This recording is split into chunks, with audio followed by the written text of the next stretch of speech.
राम कृष्ण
रूप पाहता लोचने सुख झाले वो साजनी तुम्हारे चरण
सोडून बाकी सगळे आवाज जास्त आहेत.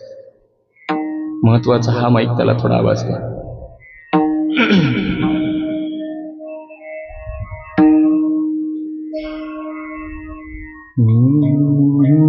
हल हल हल हल.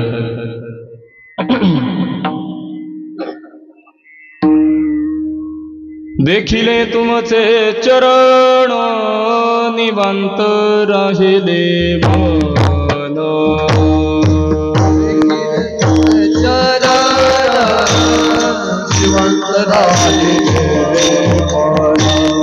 देखिले तुमचे चरण निवांत राहिले मन. देखिले तुमचे चरण निवांत राहिले मन. गासया त्यजिन प्राण आपुलागे माहे.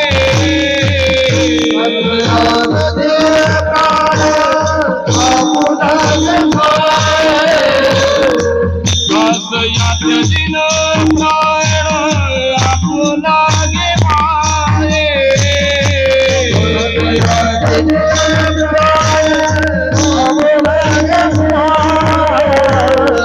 असे न धनी रे आपुले माहेरी. असे न धनी रे आपुले माहेरी. असे न धनी आपुले माहेरी. असे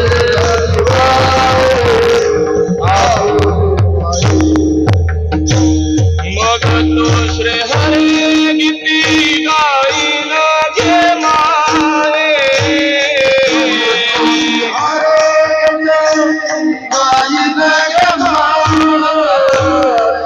मग तो श्री हरी गीती गाईन घे माये.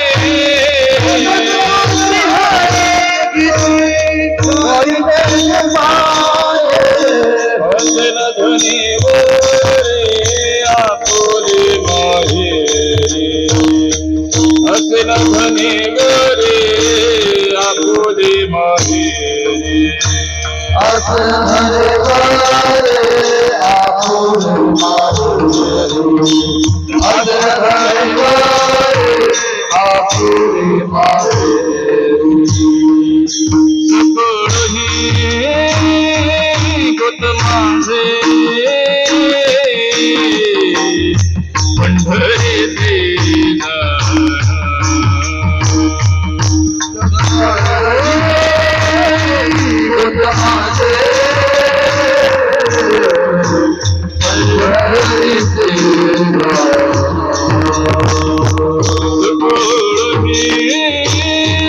गोत माझे पंढरीचे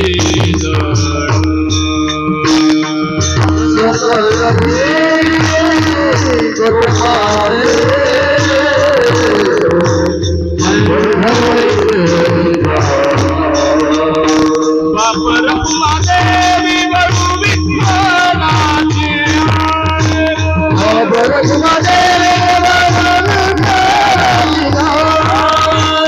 बापर देवी वळू विठ्ठलाची.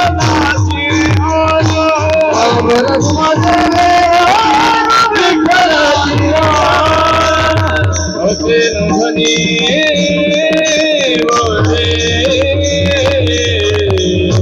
आपुले माहेरी. असे न धनी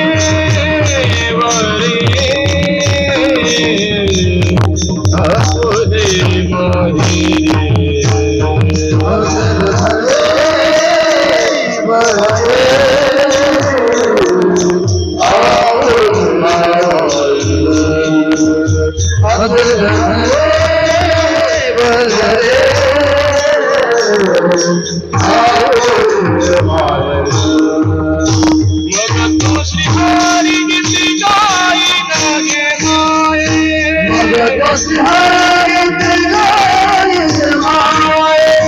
मग तो श्री हरी गीती गाईन घे माये.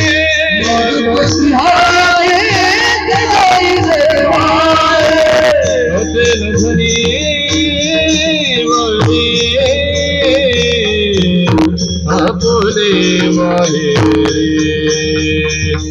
असे न धनीवारे आपोरे माहेरी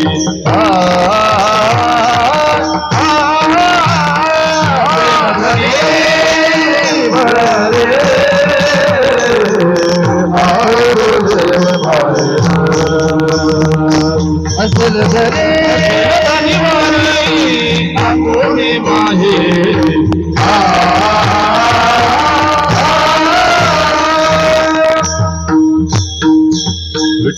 ठोकार कुमार जय देवी ठोकार कुमार जय देवी ठोकार कुमार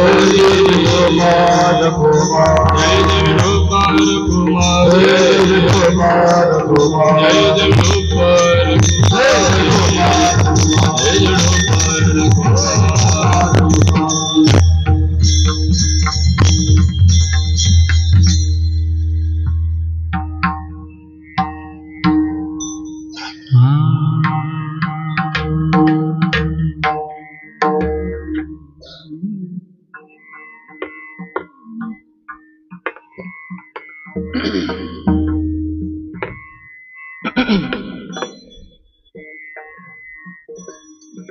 बेस जास्त झाला माईक सगळ्याच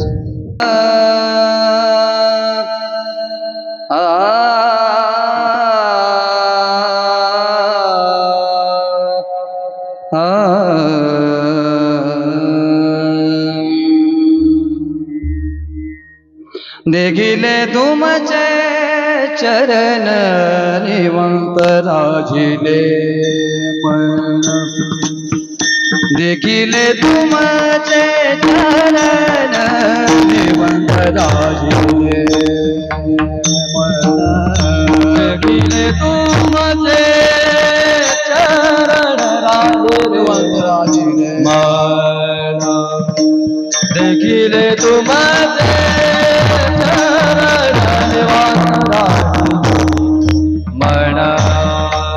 देखिले तुमचे चरण निवंत राजिले मन देखिले तुमचे चरण निवंत राजिले मन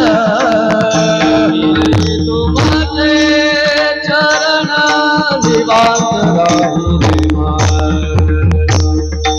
देखिले तुमचे चरण निवंत राजिले मन कसया त्याजीने प्राण आपुले गे माये कसया त्याजीने प्राण आपुले गे माये आसन धनी मारे आपुले माये आसन धनी मारे आपुले माये आसना तेरा प्राण आपुला गे माया त्याजेन प्राण आपुला गे माये आसन धनी मारे आपुले माये आसन धनी बली आपुले माये देखिले मगन श्री हरी मग तो श्री हरि गीत गायन गे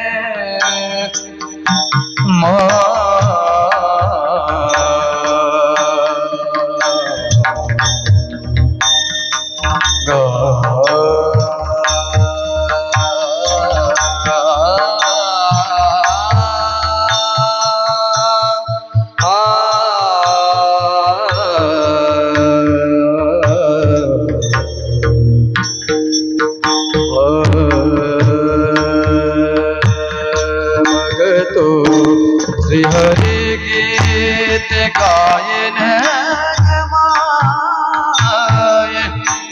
असुन धनी बरिया बोले माहे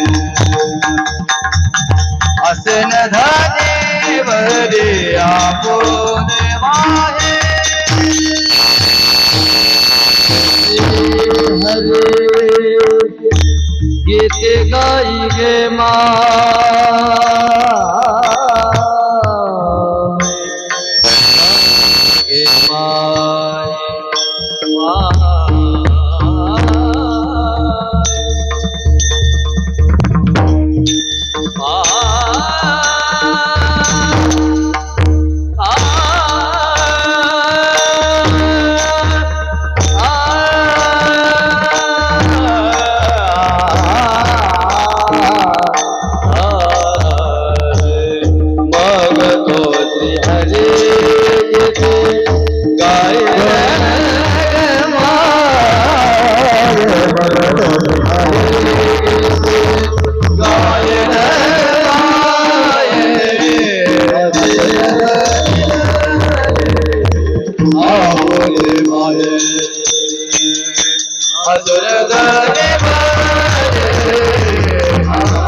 महाराज श्री ज्ञानोबा देखिले तुमचे चरण निवांत राहिले मौन देखिले तुमचे चरण निवांत राहिले मौन कास या तेजिन प्राण आपुलागे माय असे न धनिवरी आपुले माहेरे मग तो श्री हरी गीते गायन गे माय सकळ हे गोत माझे पंढरीसे जाण बाप रखुमा देवीवरू विठ्ठलाची आण असे न धनिवरी आपुले माहेरे मग तो श्री हरी गीते गायन गे माय विठ्ठल विठ्ठल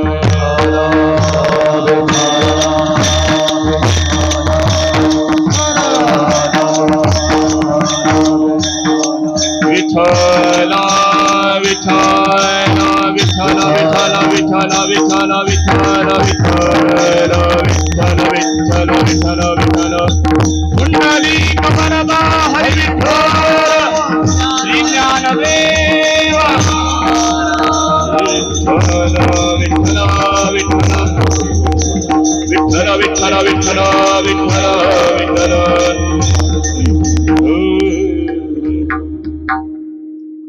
देखिले तुमचे चरण निवांत राहिले मन कस या त्यजिन प्राण आपुलागे माय असे न धनिवरी आपुले माहेरे मग तो श्री हरी गीती गायन गे माय प्रस्तुत कीर्तन रूपी सेवेकरताच प्राप्त असणार अभंग कैवल्य साम्राज्य चक्रवर्ती अलंकापूर निवासी श्री ज्ञानोबा यांचा हा अभंग रूपकात्मक या अभंगामध्ये मौली ज्ञानोबा एका गवळणीच्या भूमिकेमध्ये भगवान परमात्म्यासोबत एक प्रकारचा संवाद साधत आहे।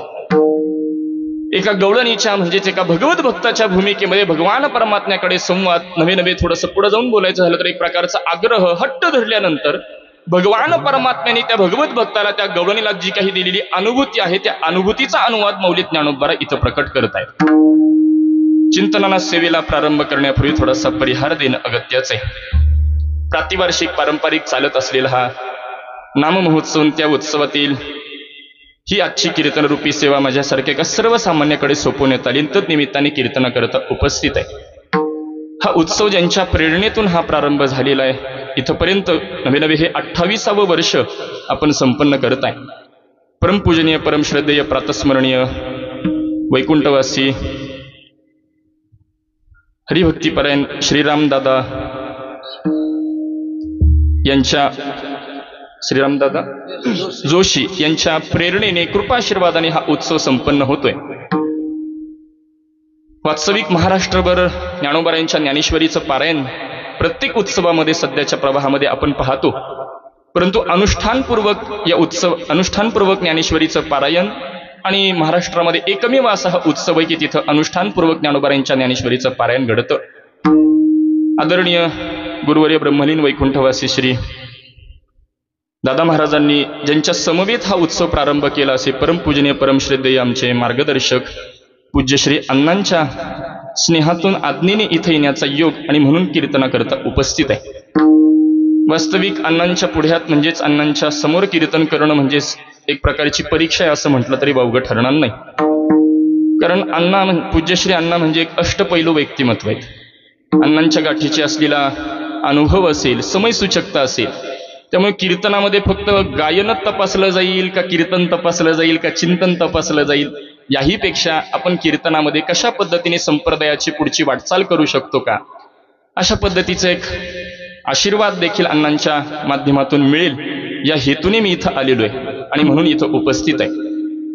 पूज्य श्री अण्णांच्या कृपाशीर्वादाने श्री गुरु दादा महाराजांच्या कृपा आशीर्वादाने जशी काही ज्ञानोबा तुकोबा कृपा करतील मी करण्याचा प्रयत्न करेन। चिंतनाला सेवेला प्रारंभ करण्यापूर्वी या उत्सवाचं अधिष्ठान म्हणून आपण ज्यांच्याकडे पाहतोय मौली श्री ज्ञानोबा यांच्या चरणी अनंत कोटी प्रणाम करतो। माझे श्री गुरु बाबासाहेब आजरेकर महाराज, श्रोत्रिय ब्रह्मनिष्ठ श्री गुरु सुधाकरजी महाराज इंगळे यांच्या चरणी देखील अनंत कोटी प्रणाम करतो। चिंतनाला प्रारंभ करण्यापूर्वी माझ्यापेक्षा ज्ञानाने वयाने अधिकाराने सर्व ज्येष्ठ श्रेष्ठ मंडळी सर्वांच्या चरणी विनम्र भावाने वंदन करून ज्ञानोपाराय तुकोबाराय मला ज्या पद्धतीने बुद्धी देतील त्या पद्धतीने सेवा करण्याचा प्रयत्न। हे माझी मनीची आस गोरादास शिवेसी गोरादास शिवेसी गोरादास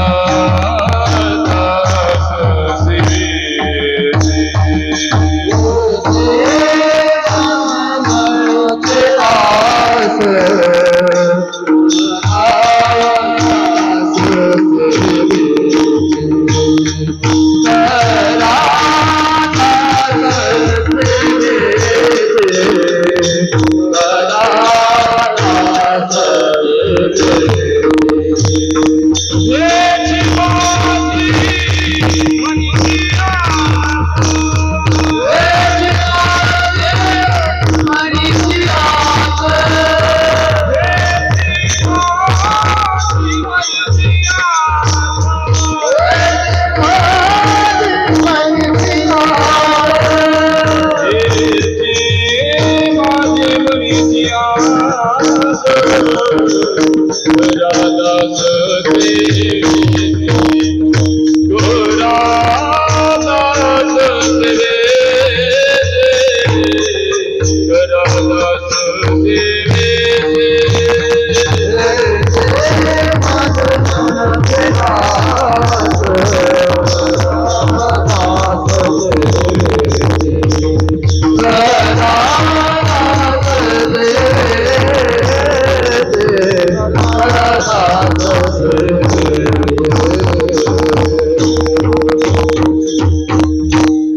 देखिले तुमचे चरण निवांत राहिले मोन कास या तेजिन प्राण आपुलागे माय असे न धनीवरी आपुले माहेरी मग तो श्री हरी गीती गायन गे माय. चिंतनाला प्रारंभ करण्यापूर्वी आज विशेष उपस्थित ज्यांचे परमपूजनीय परमश्रद्धेय हरिभक्तीपरायण परमार्थातील आमच्यासारखा प्रत्येक साधक ज्यांच्याकडे पाहून साधना कशी करावी याचं उत्तम उदाहरण म्हणून आम्ही ज्यांच्याकडे पाहतोय परमपूजनीय परमश्रद्धेय कोष्टी बाबा इथं कीर्तना करता उपस्थित आहेत. वास्तविक ज्ञानोबरायांच्या ज्ञानेश्वरीचं किती तंतोतंत महाराज नवे नवे एक व्रत एक अनुष्ठान संपूर्ण आयुष्याला ज्यांनी लावून घेतलेलं आहे, जीवनच ज्ञानेश्वरी करता ज्यांनी वाहून घेतलेले असे पूजनीय कोष्टी बाबा इथं उपस्थित आहेत. वंदन करतो. ज्यांची प्रवचन सेवा इथं संपन्न झाली, उद्याही त्यांचीच प्रवचन सेवा आहे. आमचे परमार्थातील पंढरपुरातील एक चातुर्मास्य परंपरेतील एक उत्तुंग व्यक्तिमत्व म्हणून आम्ही ज्यांच्याकडे पाहतो श्रद्धेय हरिभक्तीपरायण पराग महाराज इथं उपस्थित आहेत. वंदन करून चिंतनाला प्रारंभ करतो. विठ्ठल विठ्ठल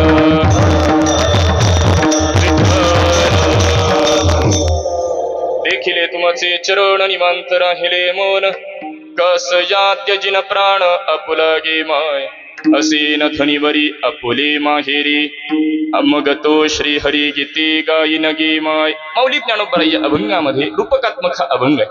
या अभंगामध्ये मौली ज्ञानोबा एका गवळणीच्या भूमिकेमध्ये भगवान परमात्म्यासोबत एक प्रकारचा संवाद व्यक्त करतात. हा अभंग चिंतन करत असताना पहिलाच पूर्वपक्ष निर्माण होतो. मौली ज्ञानोबा महाराज गवळणीचीच भूमिका घेतात हे कशावरून?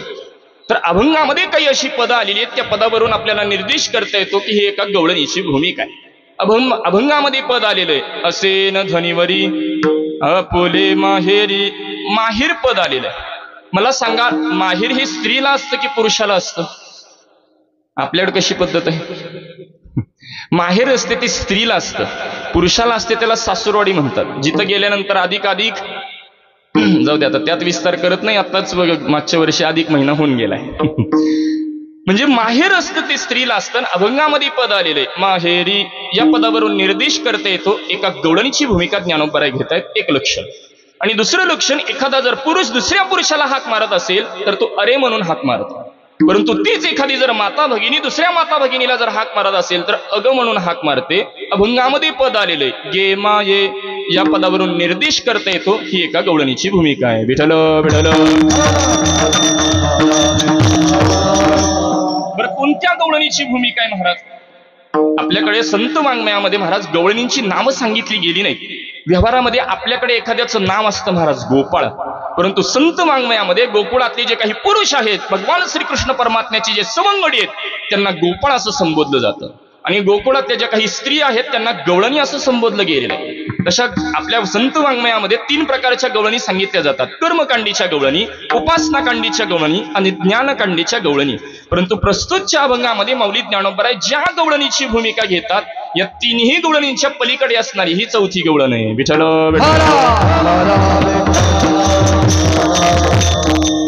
महाराज त्यावेळेच्या एका गवळणीची भूमिका त्यावेळेच्याच एका गवळणी चिंतन केली असं चिंतन नाही.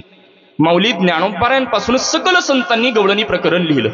भक्त श्रमणी नामदेवराय असतील, जगद्गुरु तुकोबराय असतील, शांती ब्रह्मनाथ महाराज असतील, आदी संत महात्म्यांनी गवळणी प्रकरण लिहिलं.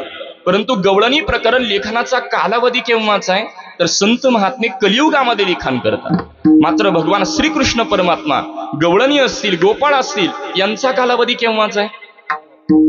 द्वापार युगातला कालावधी आहे. बघा, श्रीकृष्ण परमात्मा गवळणी गोपाळ यांचा कालावधी द्वापार युगातला आहे आणि संत महात्मे मांडू लागली कलियुगात. द्वापार युगात का मांडली गेली नाही भूमिका?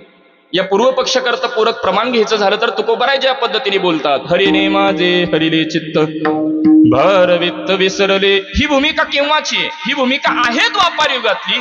तुकोबराय मांडू लागली कलियुगात. द्वापार युगात मांडायला कोणी नव्हतं का? विठ्ठल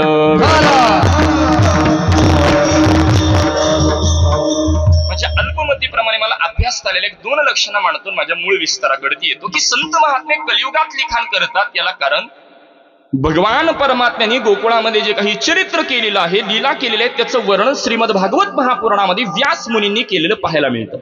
आता व्यास मुनींनी श्रीमद भागवत कोणाला सांगितला महाराज? याचा मोठा विचार करता येईल. व्यास मुनींचा कालावधी आपल्याला द्वापरयुगातला स्वीकारावा लागतो. व्यास मुनींनी जे काही गोकुळामध्ये भगवान परमात्म्यांनी जे काही चरित्र केलेलं आहे, लीला केलेलं आहे, त्याचं वर्णन श्रीमद भागवत महापुराणामध्ये केलेलं आहे.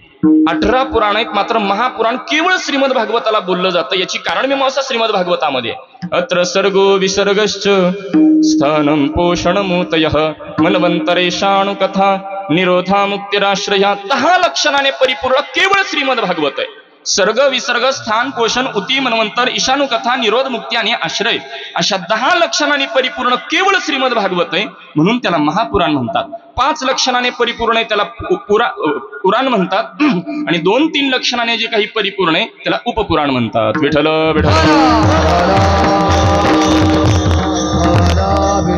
श्रीमद भागवत महापुराणामध्ये भगवान परमात्म्याने गोकुळामध्ये जे काही चरित्र लीला केलेले आहेत त्याचं वर्णन व्यास मुनींनी केलेलं आहे आणि त्याचं चिंतन करून ज्ञानोबराय आदी संत महात्मे गवळणी प्रकरण कलियुगामध्ये लिहितात. एक लक्षण स्वीकारता येईल. काही मंडळी म्हणतील महाराज ज्ञानोबरायांचं वर्णन तर आप तुम्ही करता. ज्ञान यांचा राजा गुरु महाराज म्हणते ज्ञानदेव तुम्हाईसे किंवा ज्ञान यांचा शिरोमणी वंद्य जो का पूज्यस्थानी चिंतकाचा चिंतामणी ज्ञानोबा माझा आदी संत महात्म्यांचं वर्णन ज्ञानोबराय ज्ञानेश्वरीमध्ये प्रतिपादन करतात. ते चालते ज्ञानाचे बिंब तयाचे अवयवते सुखाचे कुंभ ईर माणूसपणी भांब लौकिक भाव. म्हणजे विचार जर आपण केला संत ज्ञानोबराय ज्ञानियांची राजे शिरोमणी आहेत, मग ज्ञानोबराय आदी संत महात्म्यांना महाराज चिंतन करण्याची आवश्यकता काय असं काहींना प्रश्न पडेल. मौली ज्ञानोबरायच ज्ञानेश्वरीमध्ये प्रतिपादन करतात महाराज. व्यासांचा मागोवा घेतो भाष्यकारा ते बट पुसतो. व्यासांचा मागोवा घेतो बोलतात आणि भाष्यकार म्हणजे भगवत पूज्यपाद आद्य जगद्गुरु शंकराचार्य. म्हणजे याचा विचार किंवा हे ओवी जर सर्वांच्या अपरिचयाची वाटत असेल, हरिपाठातील पहिला अभंग अंतिमच चरण ज्ञानदेव म्हणे व्यासाची या खुना द्वारकेचा राणा पांडवा घरी. द्वारकेचा राणा पांडवांच्या घरी राहिला. ज्ञानोबराय कशावरून बोलतात? व्यासाची या खुणा. व्यास मुनीने जे काही चरित्र लिखाण केलेलं आहे त्याचं चिंतन करून कलियुगामध्ये संत महात्मे गवळणी प्रकरण लिहितात. एक लक्षण. दुसरं लक्षण माझ्याकडे लक्ष द्या. दिलं का? दुसरं लक्षण महाराज भगवंताच्या प्रत्येक अवतारामध्ये संतांचा जर विचार केला तर तुम्ही झाला रामराजा आम्ही वानराच्या फौजा तुमचा अवतार गोकुळी आम्ही गोपाळांचे मेळी तुम्ही उभे विटेवरी आम्ही झालो वारकरी. भगवान परमात्म्याच्या प्रत्येक अवतारामध्ये संत महात्मे कोणकोणत्या रूपाने होते? तुम्ही झाला रामराजा संत महात्मे आम्ही वानराच्या फौजा तुमचा अवतार गोकुळी आम्ही गोपाळांची मेळी आणि तुम्ही उभे विटेवरी आम्ही झालो वारकरी. मग भगवान परमात्मा गोकुळामध्ये श्रीकृष्ण अवतार धारण करतात. त्यावेळेला महाराज संत महात्मे जर गोपाळांच्या मेळ्यामध्ये त्यावेळेला जर होते, प्रत्यक्ष भगवंताच्या लीला चरित्र पाहत होते, तर त्यावेळेला संतांनी का वर्णन केलं नाही? तर त्यावेळेला भगवंताकडून मिळणारं जे काही भक्ती प्रेम आहे त्याची केवळ अनुभूती घेतलेल्या अनुभूतीचा अनुवाद कलियुगामध्ये या गवळणींच्या माध्यमातून करू लागले. विठ्ठल विठ्ठल.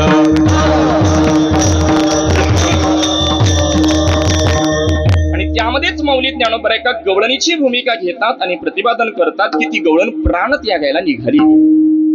वास्तविक महाराज आपल्याकडे एखादा परमार्थी गृहस्थ आहे, त्याची धारणा काय असते?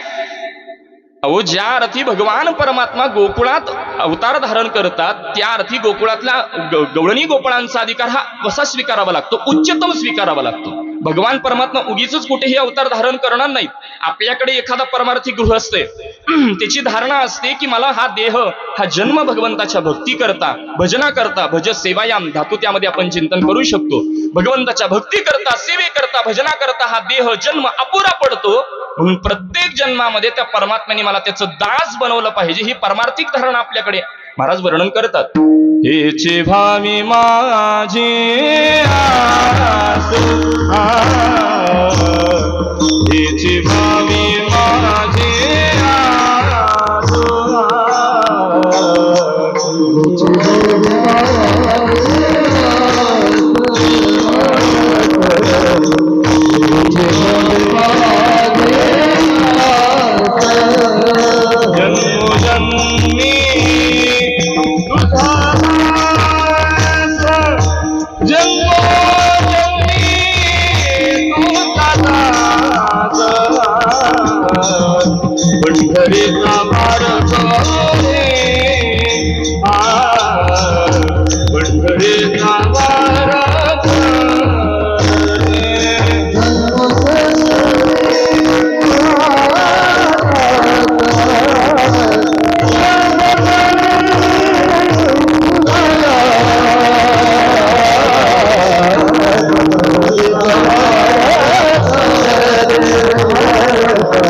माझे आस, जन्मोजन्मी तुझा दास. आस म्हणजे इच्छा. माझी एकच इच्छा आहे, जन्मोजन्मी तुझा दास, मला प्रत्येक जन्मामध्ये तुम्ही तुमचा दास बनवा. ही धारणा महाराज ज्या ज्या गवळणींचे, त्याच गवळणीच्या सहवासात राहणारी ही देखील गवळण आहे, तरी देखील ती प्राणत्यागाचा विचार करते. याच्या पाठीमागं कारण मीमांसा काय? ती जीवनाला कंटाळून प्राण त्यागू लागली, ती प्रपंचाला कंटाळून प्राण त्यागुली, नेमकं त्याचं कारण काय? वास्तविक थोडा सूक्ष्म विचार केला महाराज, प्राण स्वीकारून जन्माला येणं आपल्या हातामध्ये का? बोला, जन्माला येणं आपल्या हातामध्ये का? नाही महाराज. मृत्यू तुम्हामांच्या हातामध्ये का? मृत्यू देखील तुम्हामांच्या हातामध्ये नाही. पटण्याकरता आमचे तीर्थरूप एक गोड उदाहरण देत असतात. एखादी गृहिणी महाराज स्वयंपाक करते आणि स्वयंपाक करत असताना अचानकपणे सिलेंडर संपला. नवीन सिलेंडर लावला की लगेच कॅलेंडरवर नोंद करण्याची एक पद्धत आहे का तुमच्याकडं? आमच्याकडे पंढरपूरमध्ये आहे म्हणून म्हटलं. कॅलेंडरवर नवीन सिलेंडर लावल्यावर नोंद करता, मात्र तो सिलेंडर कधी संपणार आहे याची नोंद करता का? या सिलेंडरचंही तसंच आहे. विठ्ठल विठ्ठल.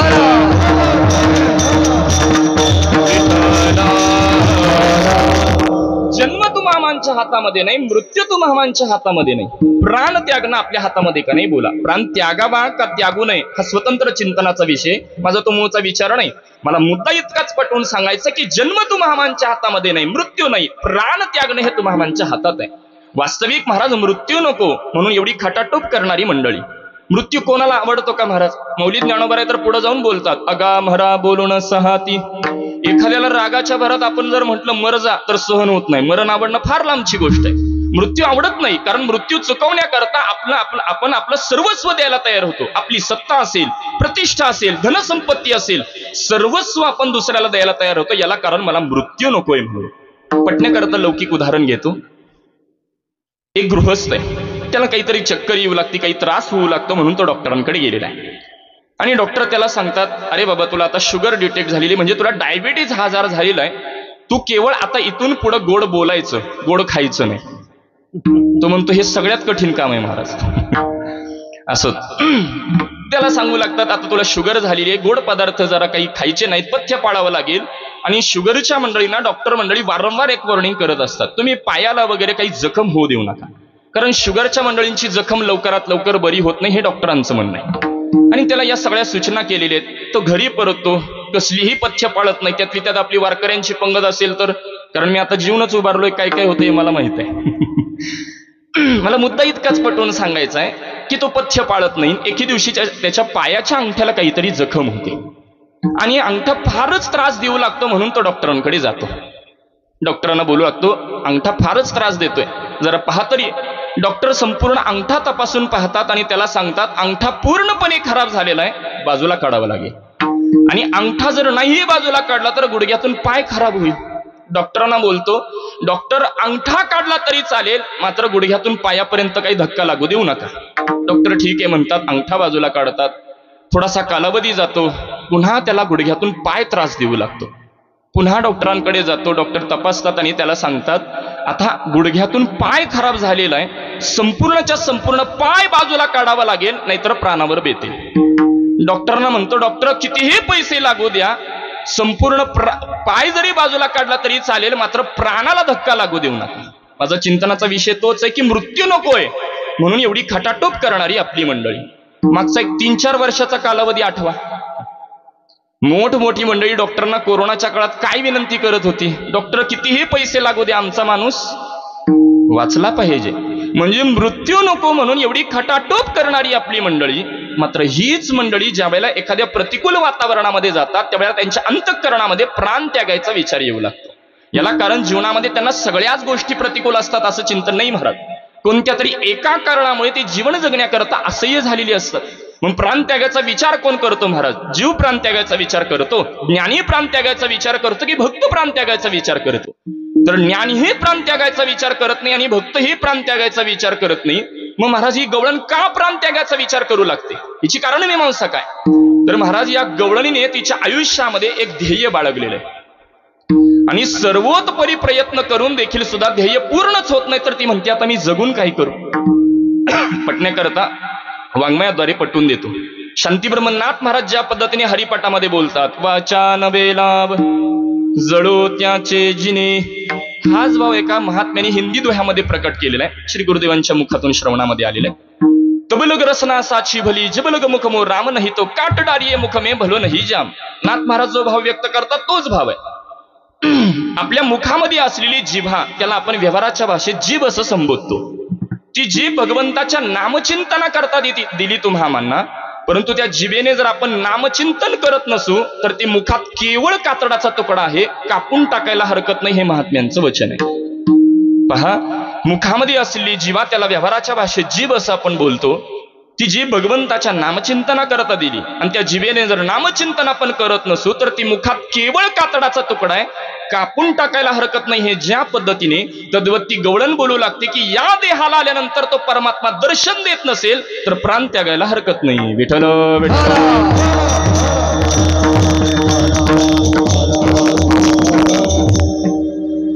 अशा पद्धतीची धारणा आहे महाराज.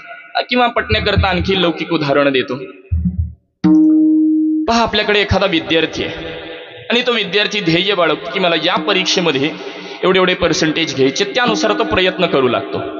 त्याला शिक्षक मंडळी अनुकूल आहेत, आई वडील चांगले सपोर्टिव्ह, सगळं काही अनुकूल असताना देखील योग्य प्रयत्न न झाल्या कारणाने बाय मिस्टेक तो नापास होतो. नापास झाल्यावर त्याच्या मनात विचार येऊ लागतो, आता काय तोंड घेऊन मी घरी जाऊ? म्हणजेच त्याने जे ध्येय बाळगलेलं आहे ते ध्येय पूर्ण नाही झालं तर त्याच्या अंतःकरणामध्ये प्राण त्यागायचा विचार येऊ लागतो. उदाहरण बदलून मांडतो. एखादा शेतकरी असतो, तो शेतकरी ध्येय बाळगतो की यावर्षी मला या पिकांमधून 5 लाख रुपये उत्पन्न मिळेल. त्यानुसार तो प्रयत्न करू लागतो. त्याला चांगली अनुकूल पत्नी भेटलेली आहे, कष्ट करणारी, स्वतःची कष्ट करण्यामध्ये प्रवृत्ती चांगली आहे. सर्व काही अनुकूल असताना निसर्गाची अवकृपा होते महाराज. आणि निसर्गाची अवकृपा झाल्या कारणाने पिकांचं नुकसान होतं. तो म्हणतो आता मी जगून काय करू, का मी जे ध्येय बाळगलेलं होतं ते ध्येयच पूर्ण नाही झालं. म्हणजे शेतकऱ्याची ध्येयपूर्ती नाही झाली म्हणून त्याच्या अंतःकरणामध्ये प्राण त्यागायचा विचार येऊ लागला. विद्यार्थ्याची ध्येयपूर्ती नाही झाली म्हणून त्याच्या अंतःकरणामध्ये प्राण त्यागायचा विचार येऊ लागला. तद्वत सर्वोत्परी प्रयत्न करून देखील सुद्धा ध्येयपूर्ती होत नाही. मग मी जगून काय करू म्हणून प्राण त्यागायला निघालेली ती गवळण आहे. परंतु आता ती खरंच प्राण त्यागेल, तिचा अंत पाहायला नको म्हणून भगवान परमात्मा तिच्या वाटेवरती आल्यानंतर ती प्रतिपादन करू लागते. कसया त्यजिन प्राण अपुलागे माये. कासया म्हणजे का बरं, मी आता माझा प्राण का बरं त्यागू, कारण माझी ध्येयपूर्ती झाली, माझी ध्येयपूर्ती झाली. म्हणजेच त्या गवळणीचं ध्येय काय होतं महाराज, भगवान श्रीकृष्ण परमात्म्याचं दर्शन हे त्या गवळणीचं ध्येय. पूर्वपक्ष निर्माण होतो महाराज, गोकुळामध्ये राहून त्या गवळणीला श्रीकृष्ण परमात्म्याचं दर्शन होत नव्हतं का. विठ्ठल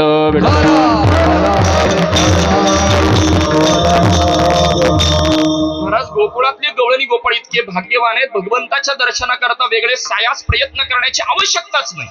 पटण्याकरता लौकिक बोलतो. धरून चला आपण आता इथून पंढरपूरला दर्शनाकरता आलेलो आहे.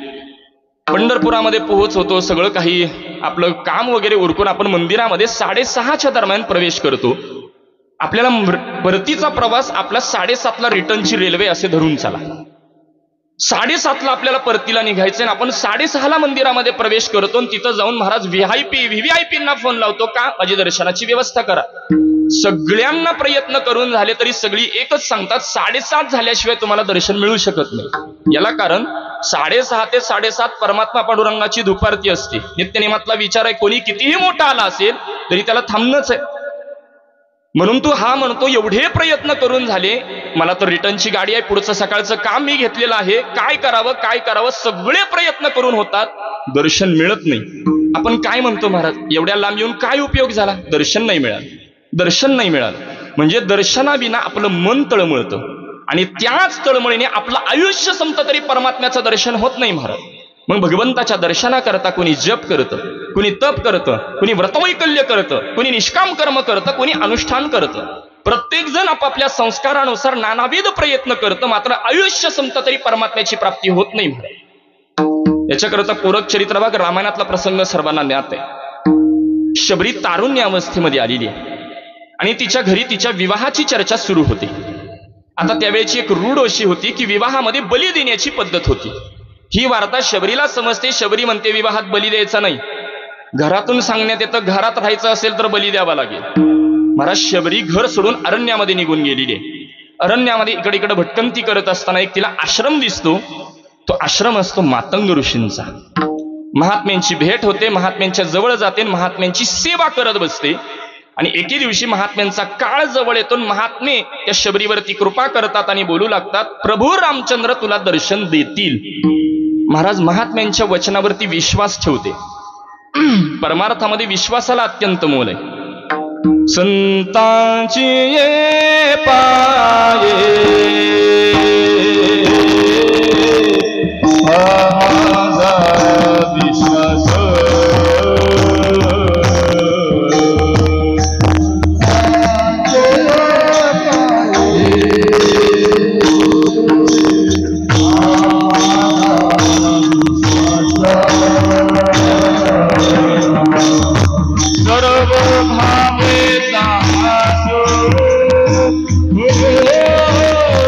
सर्व भावे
सर्व भावे दास झालो त्याची माझे हित करीती सकळ त्याची माझे हित करीती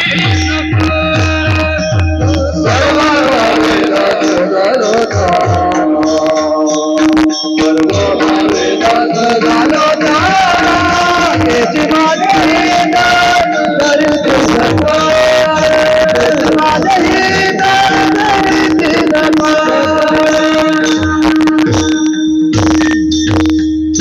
संतांची पायी हा माझा विश्वास सर्व भावे दास झालो त्यांचा. महाराज जोड चालीचा आनंद घेण्याकरता ज्ञानोबरांच्या सोहळ्यात यावं लागतं. मी आता जी ह्या प्रमाणाला जी प्रथमची चाल गायली स्मरणामध्ये आली, कारण पूज्य श्री अण्णांबद्दल अण्णांसोबत आता चर्चा करत असताना ब्रह्मलीन सद्गुरू श्री वैकुंठवासी तात्यासाहेब महाराज भास्करांचे अनेक अनुभव अण्णांनी आता प्रकट केले. आणि ही जी पहिली चाल गायली ती आबांची चाल आहे. विठ्ठल विठ्ठल.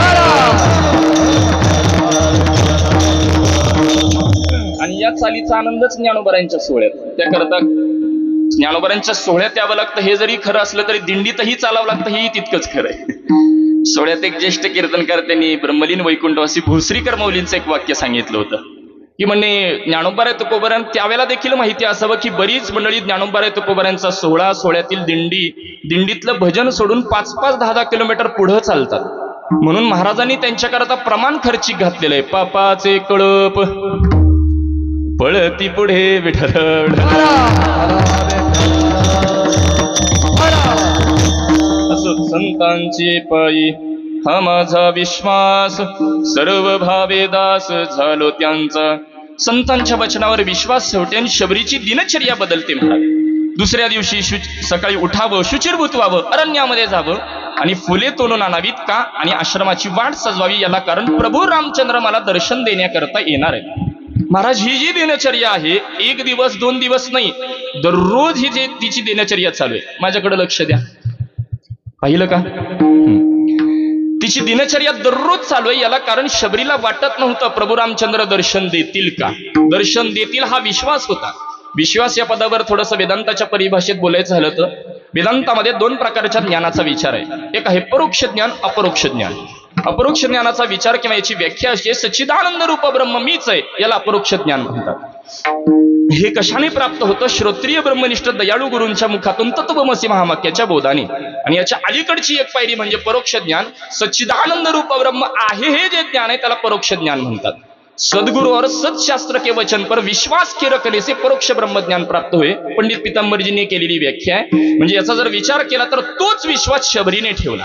म्हणजे शबरीचं ध्येय काय होतं महाराज? प्रभू रामचंद्रांचं दर्शन हे शबरीचं ध्येय आहे. तद्वत त्या गवळणीचं ध्येय काय महाराज? भगवान श्रीकृष्ण परमात्म्याचं दर्शन.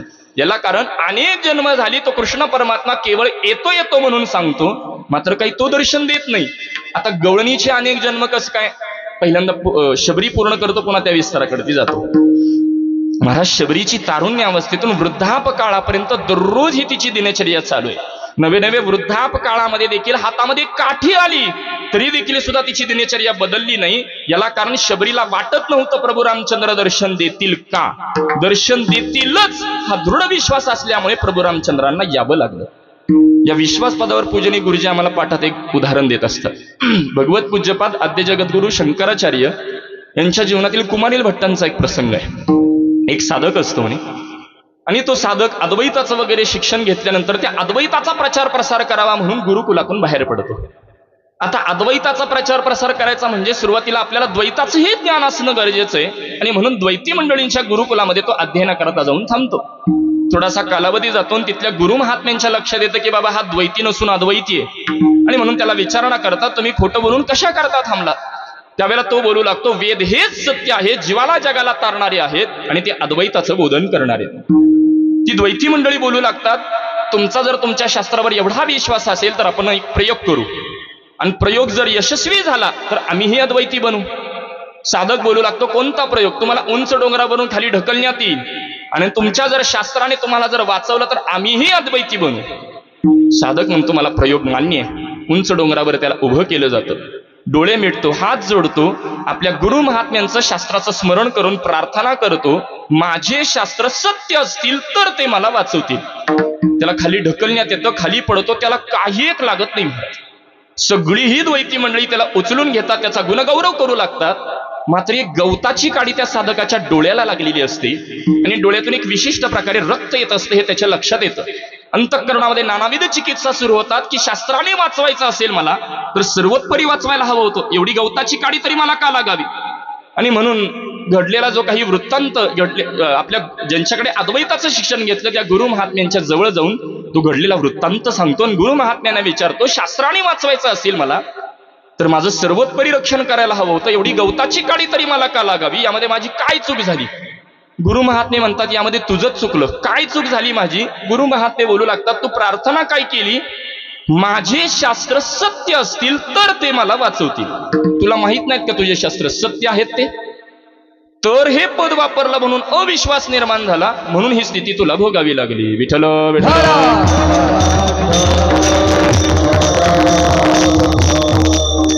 गदवत महाराज शबरीला वाटत नव्हतं प्रभू रामचंद्र दर्शन देतील का, दर्शन देतीलच म्हणून प्रभूंना यावं लागलं. महाराज या अधिकाराचे जे भगवत भक्त असतात, भगवान परमात्मा जोपर्यंत आमच्याकडे येत नाही तोपर्यंत आम्ही आमचा प्राण त्यागणार नाही, मात्र त्या परमात्म्याने आमच्याकडे आलं पाहिजे ही धारणा धरणारे विशेष भक्त आहेत. नवे नवे या गवळणीचा जर विचार केला तर भगवान परमात्मा गोकुळात आले कशा करता? श्री गुरु आजरेकर परंपरेत चाल गोड गातात, थोडीशी कठीण जाईल म्हणून काही गात नाही. भक्तीची या चाडी गोकुळासी आला, भक्तीची या चाडी गोकुळासी आला, चाडी गोकुळासी आला, यासी गबळन म्हणती बना तुला हे मागे गबळन म्हणती तुला आवडते सुरबाडे, आवडते सुरबाडे,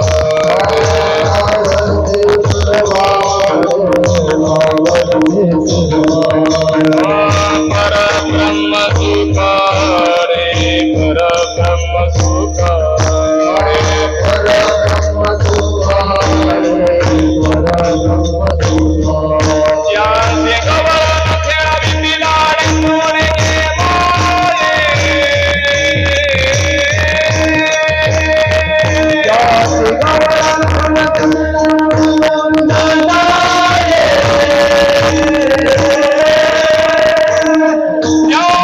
गवळण खेळावी लाड मोरे मोरे,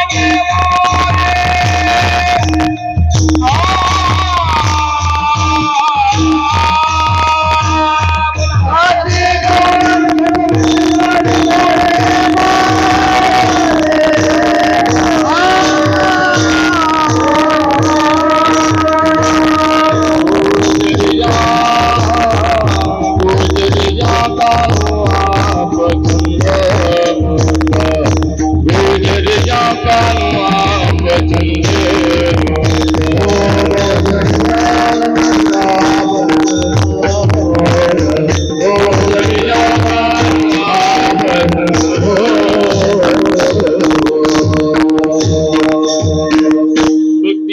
चाडे गोकुळासी आला. माझ्यासाठी हे पद महत्वाचं आहे की तो भक्तिप्रेमा करता गोकुळात आला. आणखी आमच्याकडे का येत नाही, आमच्या अंतःकरणातील भक्तिप्रेम का वृद्धिंगत करत नाही, म्हणून प्रांत्यागा निघालेली गवळण आहे. मग महाराज भगवान परमात्म्याने आपल्याकडे यावं एवढीच व्याख्या किंवा एवढीच धारणा मर्यादित नाही महाराज. माझा जो भाव आहे त्याच रूपात आलं पाहिजे. ध्रुवबाळाचं चरित्र पहा. बाल्यावस्थेमध्ये असणारे ध्रुवबाळ धारणा व्यक्त करतात की भगवंताने माझ्या समोर यावं, म्हणून डोळे मिटून बसलेले ध्रुवबाळ भगवान परमात्मा ध्रुवबाळाच्या समोर जातात. ध्रुवबाळाने डोळे उघडावे, भगवंताला सांगावं हा देव माझा नाही. ही भक्ताची ताकद आहे. ध्रुवबाळासमोर पुन्हा दुसरं रूप धारण करून जावं. ध्रुवबाळाने पुन्हा डोळे उघडून सांगावेत हा देव माझा नाही, याला कारण माझा जो भाव आहे त्याच रूपात भगवंताने माझ्याकडे आलं पाहिजे. आता दृष्टी पुढे ऐसा चतुर आहे जो मी तुझ पाहे पांडुरंग. आता दृष्टी पुढे ऐसा तू राहे असं म्हटले नाहीत महाराज. ऐसाची तू राहे चकार वापरतात. श्री पाणिनींच्या व्याकरण सूत्रानुसार या चकाराने अन्याची व्यावृत्ती असते. विठ्ठल माझ्या समोर तो असाच आला पाहिजे. तर महाराज ही केवळ ध्रुवबाळाची धारणा आहे का हिरण्यकशिपूची देखील? मला सांगा, हिरण्यकशिपू भगवंताकडे गेले का भगवान परमात्मा हिरण्यकशिपूकडे आले? हिरण्यकशिपू भगवंताकडे गेले नाहीत. त्यांना ज्ञात आहे हा देह कसा आहे. अंतवंत इमे देह नित्यशोक्ता शरीरिणा अनाशिनो प्रमेयस्य तस्माद्युध्यस्व भारत नाशिवंत देह. जाणार सकळ आयुष्य खातो काळ सावधान. यामध्ये मग स्वभावता नाश, आश्रयनाश, परतानाश मोठा विचार करता येईल. हा देह नाशवान आहे, मात्र याचा नाश जर त्या परमात्म्याकडून ठरलेला असेल तर त्या परमात्म्याने माझ्याकडे कोणत्याही रूपात आलेलं चालणार नाही. म्हणून हिरण्यकशिपूने आधीच सांगितलं होतं, पुरुषाच्या रूपात नको, स्त्रीच्या रूपात नको, पशुच्या रूपात नको, पक्षाच्या रूपात नको. म्हणून भगवंताला नृसिंह रूप धारण करावं लागलं. याला कारण भगवत भक्ताची धारणा, माझा जो भाव आहे त्याच रूपात भगवंताने माझ्याकडे आलं पाहिजे. काही मंडळी म्हणतील, महाराज भगवंताच्या दर्शनाकरता त्या गवळणीच्या अंतःकरणामध्ये जर एवढी जर लालसा असेल तर त्या गवळणीने भगवंताकडे जावं ना, भगवंतानेच माझ्याकडे यावं. हा आग्रह गवळणीने कशा करता धरावा? पटण्याकरता लौकिक बोलतो. आपल्याकडे विवाह ठरतात. पूर्वी विवाह ठरल्यानंतर आमंत्रण देण्याची पद्धत फार चांगली होती. केवळ तांदूळ वाटण्याची पद्धत होती. आता फार सुधारित पद्धती आल्यात. त्यातली एक प्रमुख पद्धत म्हणजे पत्रिका वाटणं. आता आपण पत्रिका वाटप करत असताना जे काही क्लोज रिलेटिव्ह म्हणजे जवळचे नातेवाईक असतात त्यांना आपण मूळ पत्रिका देतो. आहे का इकडं? आहे ना, म्हणजे पटेल. जवळचे जे नातेवाईक आहेत त्यांना आपण मूळ पत्रिका देतो. धरून चला एखाद्याचा विवाह ठरला ना आपण आमंत्रणाकरता घराच्या बाहेर पडलो आणि जे आपले जवळचे नातेवाईक मूळ पत्रिकेचे गृहस्थ आपल्याला रस्त्यात गाठ पडले आणि आपण रस्त्यात पत्रिका दिली, लग्नाला येतात का होते? बरं त्यांचं सोडा, तुम्ही काय करता ते सांगा. लग्नाला जातो का आपण? नाही जात. आपली धारणा काय? अहो अशी रस्त्यात पत्रिका दिल्यावर आम्ही लग्नाला येत असतो का? सध्याच्या प्रवाहातलं वाक्य बोलतो, महाराज व्हॉट्सअपवर पत्रिका पाठवल्यावर आम्ही लग्नाला येत असतो का? वास्तविक प्रपंचामध्ये आमंत्रण आलं नाही आलं, जाणं न जाणं ज्याची त्यांनी ठरवावं. परमार्थाकडे येताना आमंत्रणाची वाट पाहणे हेही तितकंच खरं आहे. परंतु आपली प्रपंचामध्ये धारणा काय असते, महाराज आम्हाला अशी रस्त्यात पत्रिका दिल्यावर आम्ही लग्नाला येत असतो का? आम्हाला घरी येऊन जर यथोचित मान सन्मान दिला, ते आमच्या घरी आले, आम्हाला यथोचित मान सन्मान करून जर आम्हाला आमंत्रण केलं तर आम्ही त्यांच्या लग्नाला जाऊ. म्हणजे आपल्याकडे जसे हक्काने भांडणारे नातेवाईक असतात तद्वत भगवंताला देखील हक्काने भांडणारे भगवत भक्त असतात. तू आमच्याकडे आला तर आम्ही तुझ्याकडे येऊ. विठ्ठल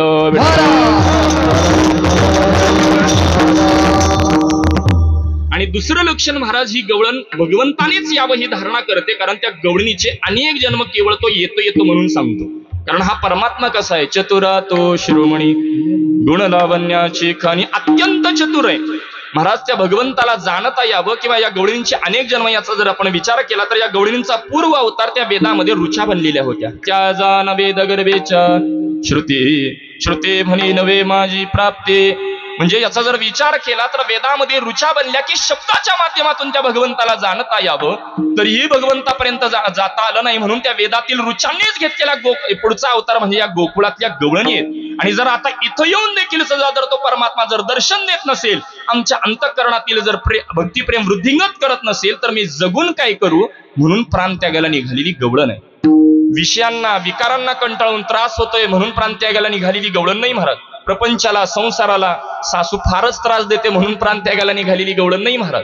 तो परमात्मा माझ्याकडे येत नाही, माझ्या अंतःकरणातील भक्तिप्रेम वृद्धिंगत करत नाही, मग मी जगून काय करू? म्हणून प्राणत्यागाला निघालेली गवळण आहे. परंतु आता ती खरंच प्राणत्यागेल, तिचा अंत पाहायला नको म्हणून भगवान परमात्मा तिच्या वाटेवरती येतात. ज्या पद्धतीने तुकोबारांना अनुग्रह कुठं दिला, सापडविले बाटे जाता गंगा स्नान मस्तके तो जाना ठेविला कर. तद्वत भगवान परमात्मा त्या गवळणीच्या वाटेवरती आल्यानंतर त्या भगवान परमात्म्याची जी काही चरण पाहिल्यानंतरची आलेली अनुभूती, त्या अनुभूतीचा अनुवाद माऊली ज्ञानोबा त्या गवळणीच्या मुखातून प्रकट करतात. देखिले तुमचे चरण निवांत राहिले मन, कासया त्यजिन प्राण आपुला गे माय, असे न धनिवरी आपुले माहेरी. मग तो श्री हरी गीती गायन गे माय. माऊली ज्ञानोबा त्या गवळीच्या मुखातून प्रकट करत असताना पहिलं पद वापरतात, देखिले. देखिले म्हणजे भगवंताला पाहिलं. वेदांतानुसार महाराज दृष्टादृश्य आणि दर्शन त्रिपुटीचा विचार करता येईल. वेळाभावी विस्तार करत नाही, माझ्याकडे अर्धा तास शिल्लक आहे. देखिले या पदामधून भगवंताला पाहिलं. मग महाराज पाहण्याकरता डोळे लागतात, पाहण्याकरता ज्ञान लागतं, पाहण्याकरता विवेक लागतो का पाहण्याकरता भाव लागतो. भगवंताला पाहायचं असेल तर चर्मचक्षुने पाहावं, विवेक चक्षुने पाहावं, ज्ञानचक्षुने पाहावं, दिव्य चक्षुने पाहावं की भावचक्षुने पाहावं. ही गवळण आहे तरी कोणत्या चक्षुची. महाराज दिव्य चक्षुचा जर विचार आपण केला तर विश्वरूप दर्शन हे पाहण्याकरता अर्जुनाला दिव्य दृष्टी दिली होती. मात्र दिव्य दृष्टी देऊन देखील सुद्धा अर्जुनाला ते विश्वरूप दर्शन पाहण्याकरता भगवंताकडे जावं लागलं. परंतु ज्या भगवत भक्ताकडे भावचक्षु आहेत, भगवान परमात्मा त्या भगवत भक्ताकडे जाऊन दर्शन देऊन अंतःकरणातील भक्तिप्रेम वृद्धिंगत करतो. हे भावचक्षुचं वेगळेपण आहे, त्याचं आणखी चिंतन करायचंय. सर्वांनी मोठ्या प्रेमाने एकदा भजन करू, नंतर उर्वरित चिंतन. विठोबा रखुमाई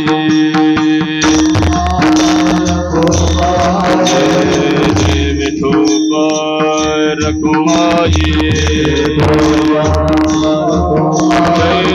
विठोबा रखुमाई जय विठोबा रखुमाई जय विठोबा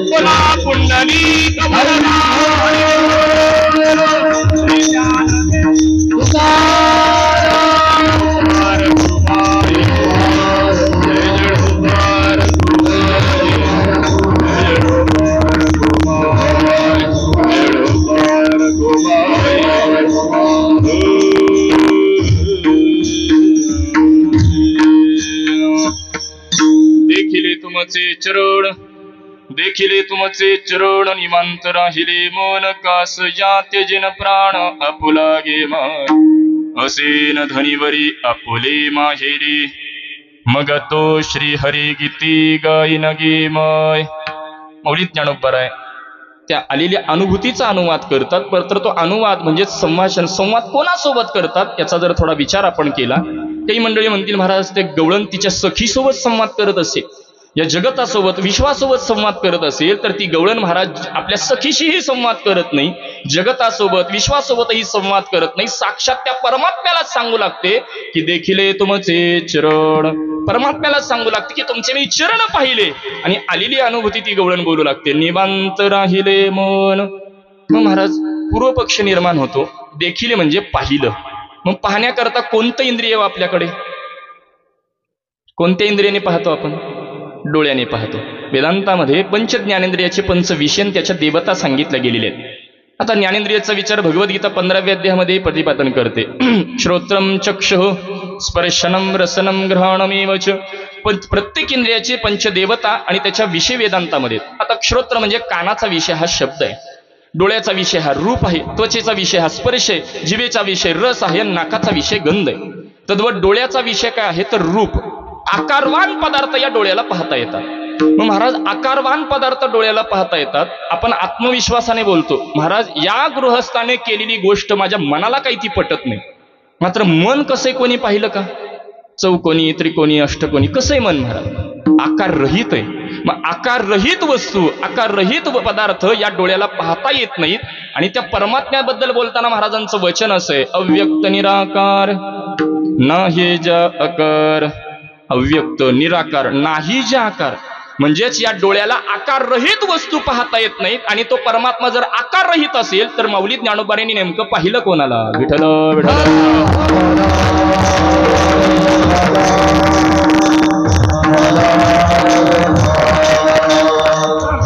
माझा पूर्व पक्ष लक्षात येतो का? पहा, पाहण्याकरता डोळे हे इंद्रिय लागतं. आणि डोळ्याला केवळ आकारवान वस्तू, आकारवान पदार्थ पाहता येतात. आणि तो परमात्मा तर निराकार आहे.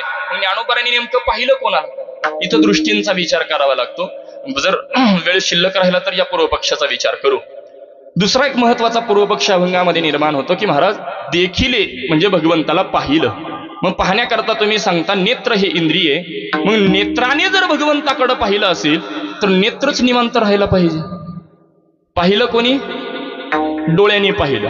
मग निवांत राहिले मन असं कसं म्हणतात?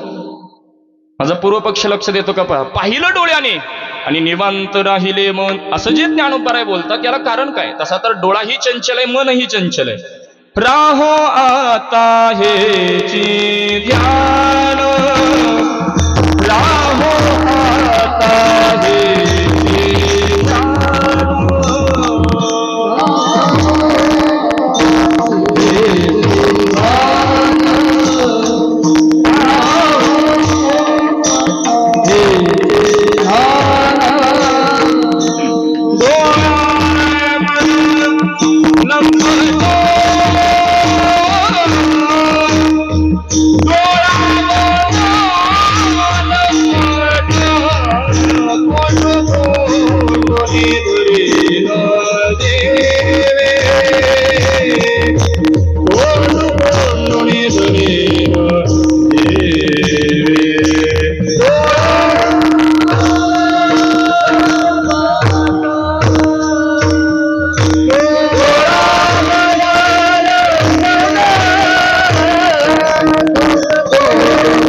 राहो आता हेची ध्यान.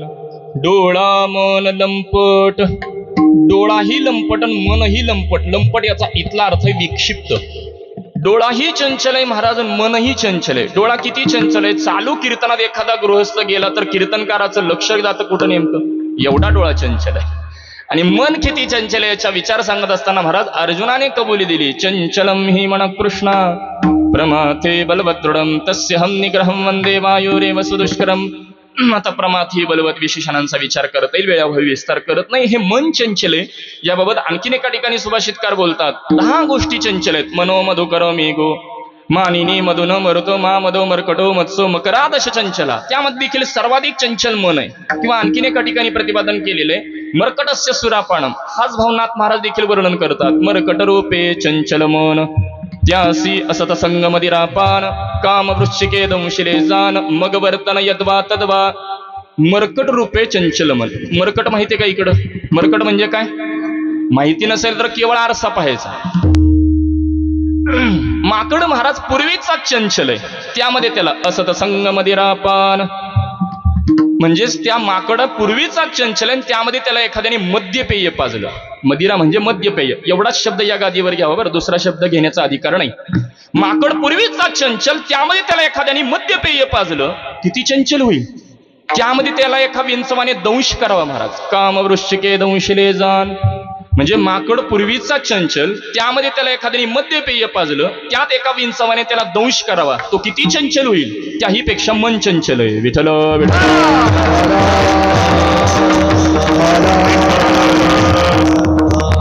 डोळाही चंचल आहे, मनही चंचल आहे. मात्र पूर्व पक्ष महाराज पाहिलं जर डोळ्याने तर निवांत राहिले मन. हे ज्ञानोबाराय कसं बोलतात?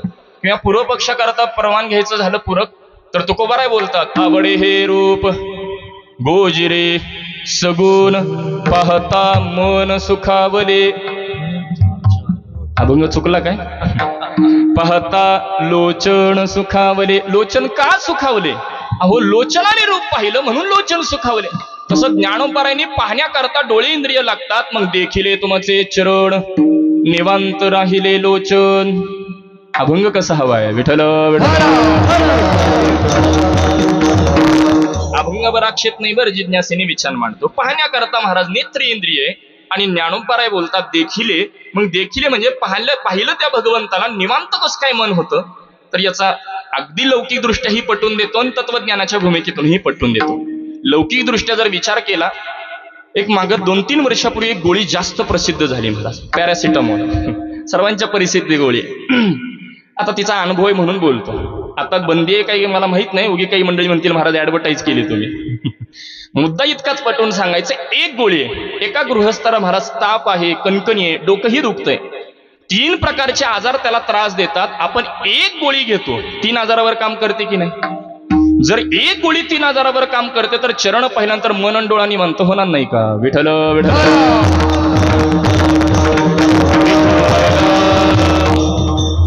तत्वज्ञानाच्या भूमिकेत इथं दृष्टींचा विचार करावा लागतो. कार्यदृष्टी, कारणदृष्टी, अधिष्ठान दृष्टी. कार्यदृष्टी म्हणजे रूप पाहता लोचने कार्यदृष्टी. कारणदृष्टी म्हणजे तूच अभिन्न निमित्त उपादान कारण आहे. माय जगन्नाथ बाप जगन्नाथ अनाथाच्या नाथ जनार्दन. आणि अधिष्ठान दृष्टी म्हणजे आनंद अद्वय नित्य निरामय जे का निज ध्येय योगियांचे. याला अधिष्ठान दृष्टी म्हणा.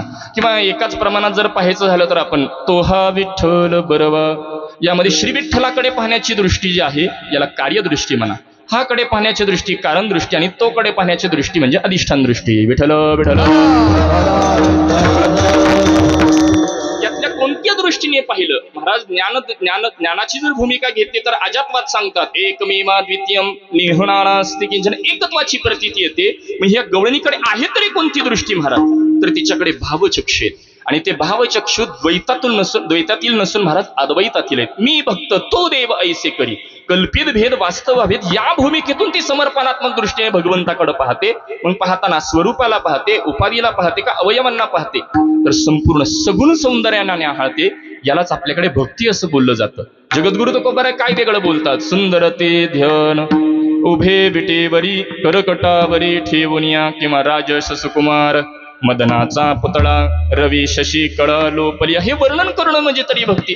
किंवा अभंगामध्ये चरणपद आले असल्या कारणाने चरणाचं सौंदर्य बोलायचं झालं तर आपल्याकडे बघा, चरण कमल ज्याचे अति सुकुमार ध्वज भजंकुश ब्रिदाचा तोडर ओवाळू आरती मदन गोपाळ श्याम सुंदर गळा श्याम सुंदर गळा वैजयंती माळा ओवाळू आरती मदन गोपाळ. वरती द्वादशीला ही आरती गातात. चरण कमल ज्याचे अति सुकुमार. चरणाचं सौंदर्य वर्णन करणं म्हणजे तरी भक्ती. किंवा काकड्यातलं प्रमाण सर्वांच्या ज्ञात आहे. तुझी ये निढळी कोटी चंद्र प्रकाशे कमल नयन हास्य वदन हासे हालकारे कृष्णा डोलकारे घडिये घडिये घडिये गुजबोलकारे. भगवंताच्या मस्तकावरती कोटी चंद्राचा प्रकाश आहे. याच्याकरता श्रवणात आलेलं चिंतन मांडतो गुरुदेवांच्या मुखातून. महाभारतातील नल दमयंतीचं एक चरित्र आहे. त्यामध्ये दमयंती एवढी रूपवान सांगितली गेली की तिचं रूप देण्याकरता भगवंताने काय केलं म्हणजे वास्तविक तिचं रूप पाहून त्रिभुवनाला वेड लागत होतं. देवाधिक मंडळींना देखील भूल पडणारा असं तिचं रूप. मग तिला रूप देण्याकरता भगवंताने काय केलं? एका चंद्रातील एक चिमुडवर माती तिला रूप देण्याकरता वापरली. महाराज एका चंद्रातील चिमुडवर माती तिला रूप देण्याकरता वापरली तर तिचं रूप त्रिभुवनाला वेड लावणारं ठरतं. मग अशा कोटी चंद्राचा प्रकाश ज्याच्या मस्तकावरती विराजमान आहे तो परमात्मा किती सुंदर असेल. विठ्ठल विठ्ठल.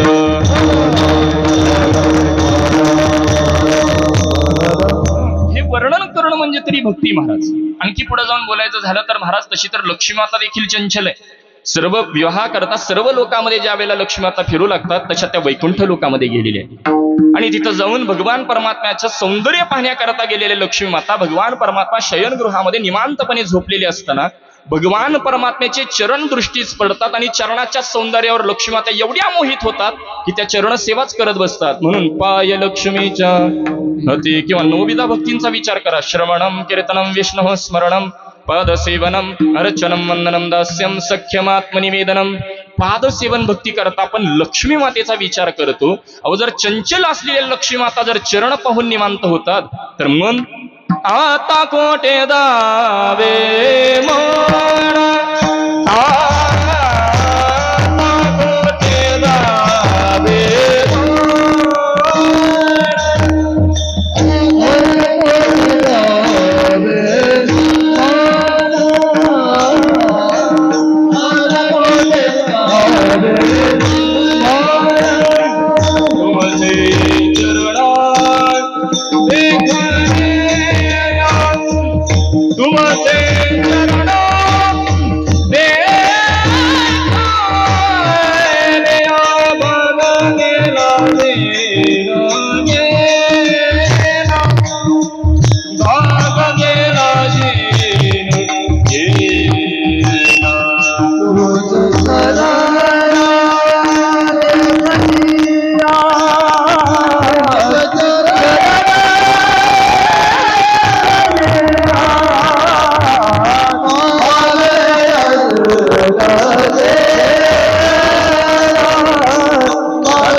तुमचे चरण देखलिया. या प्रमाणात ही चाल गायल्याशिवाय आपल्या वारकऱ्यांचं पोट नाही भरत. तुमचे अहो जर लक्ष्मी माता चंचल असलेली स्थिर होते तर मन धावाधाव करेल का बरं. केवळ महाराज मनच मनाने तर तसे तर एक विशिष्ट कल्पना धारण केलेली असते तिथपर्यंत असतं, परंतु हा परमात्मा मनाच्या अतीत आहे. त्यामुळे मन हे निवांत निश्चित होणार. बरोबर महाराज फक्त केवळ मन निवांत होतं एवढंच प्रयोजन आहे का. रामायणातला एक प्रसंग सांगून मूळ विस्ताराकडे येतो. रामायणामध्ये प्रभू रामचंद्र आणि रावणामध्ये युद्ध चालू आहे. रावणाचे एक एक बलशाली योद्धे मारले जाऊ लागतात. त्यावेळेला रावण आपल्या कुंभकर्णाला उठवतो. आता कुंभकर्णाची झोप सर्वांना ज्ञात आहे. 6 महिने खाणं 6 महिने त्यांचे वंशज आज तागायत आपल्याला पाहायला मिळतात. खाणं आणि झोपणं काही अध्यात्मा बाबतीत धर्माबाबतीत काही जागृत दिसत नाही. त्यांना कुंभकर्णच म्हणायचं महाराज.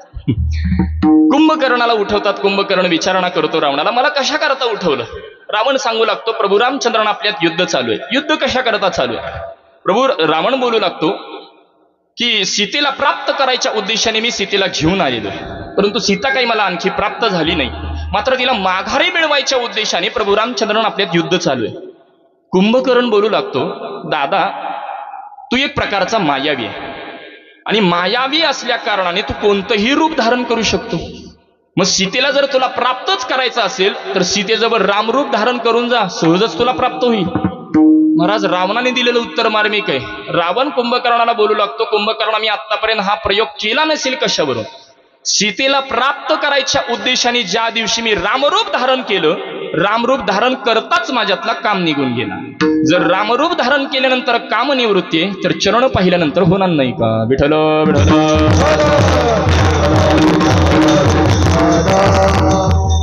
अभंगामध्ये तरी महाराज बोलतात, प्रयोजन पटवून देत असताना महाराज बोलतात, निवांत राहिले मन. मग महाराज आपण पूर्व पक्ष निर्माण केला होता की तो परमात्मा तर महाराज निराकार आहे आणि डोळ्याला तर आकारवान वस्तू दिसतात. मग मन निवांत होण्याकरता मनाने सौंदर्य कोणाचं पाहिलं तर डोळे हे आकारवानाचं सौंदर्य पाहतात, बुद्धी विवेकाचं सौंदर्य पाहते, मन गुणाचं सौंदर्य पाहते. आता पुन्हा बुद्धीत सौंदर्य आहे का, मनात गुणात सौंदर्य आहे का, मोठा विचार आहे. मात्र आता विचार जर आपण तसा सुरू केला तर गुणात सौंदर्य आहे. परंतु आता ते गुणाचं म्हटलं तर त्याचं नाही, त्याचं म्हटलं तर गुणाचं नाही. वास्तविक सत्वगुण रजगुण त्या 3 गुणांची उत्पत्ती जर विचारात घेतली तर अनादी शुद्ध ब्रह्माबरोबर अनादी कल्पित प्रकृतीचा अनादी कल्पित तादात्म्य संबंधन या संबंधातून त्या 3 गुणांची उत्पत्ती आहे.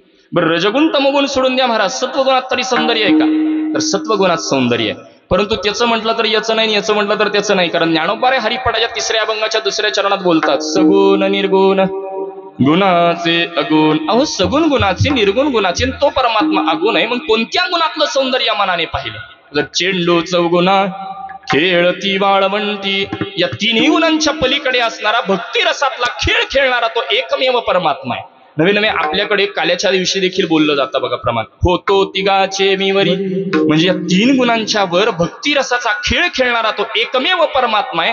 आणि अशा त्या चौथ्या भक्ती रसाच्या गुणातलं मी चरण पाहिल्यानंतर आलेली अनुभूती ज्ञानोबा त्या गवळणीच्या मुखातून बोलतात, देखिले तुमचे चरण निवांत राहिले मन. मात्र ते भक्तिरस आम्हाला सेवन करायचं आहे, तुमच्याशिवाय आम्हाला तो भक्तिरस मिळू शकत नाही. तुका म्हणे कृपा करील नारायण, दरीच हे वर्म फडे ठाया. त्याच्या कृपेशिवाय तुम्हाला तो भक्तिरस सेवन करता येणार नाही. मात्र तरी देखील ती गवळण म्हणते, ती भक्तिरस सेवन करण्याकरता आम्ही त्याच्याकडे जाणार नाही, परमात्म्याने आमच्याकडे आलं पाहिजे. विठ्ठल विठ्ठल. श्रीमद भागवत महापुराणातील एक अंतिमचा दृष्टांत देऊन सेवेला पूर्ण विराम देतो. श्रीकृष्ण परमात्मा एके दिवशी उद्धवजींना सांगतात, माझ्या गोकुळवासियांचं तुम्हाला सांत्वन करायला जावं लागेल. आता उद्धवजी हे ज्ञानी भक्त असतात, बृहस्पतींचे शिष्य असणारे. उद्धवजी बोलू लागतात, अशी किरकोळ कामं भगवंताने आम्हाला सांगावी का? आम्हालाही एखाद्याने सांगितलं सतरंजी उचला तर आम्हाला वाटतं कीर्तनकार आहे आम्ही, अशी कामं सांगावी का? ते तर उद्धवजी होते महाराज. उद्धवजींनी ठीक आहे भगवंताची आज्ञा, मात्र जाताना सांगतात, भगवंता मी काही तासापुरता गोकुळात जाईन. भगवान परमात्मा बोलतात, तुम्ही जावा तरी. उद्धवजी निघालेत, गोकुळात प्रवेश करतात. प्रवेश केल्याबरोबर गोकुळामध्ये तिथंच एक प्रकारचा चिखल झालेला आहे. बाजूला जाणाऱ्या एका गोपाळाला उद्धवजी बोलतात, आता पाऊस नाही काही नाही, हा चिखल कशाचा आहे? तो गोपाळ बोलू लागतो, श्रीकृष्ण परमात्मा गोकुळ सोडून मथुरेला ज्या दिवशी निघून गेलेले त्यावेळेला गवळणी गोपाळांच्या अश्रूंचा झालेला हा चिखल आहे. अतिशयोक्ती वाटेल, महापुराणात हे वर्णन पाहायला मिळतं. उद्धवजी बोलू लागतात, आपण तर सामान्य गोकुळ समजत होतो, ही तर एक प्रकारची अवस्था आहे. तशीच पुढे निघतात. पुढे गेल्यानंतर एक गवळण निदर्शनास येते, तिला विचारणा करतात, इथं नंदबाबांचा वाडा कुठे आहे?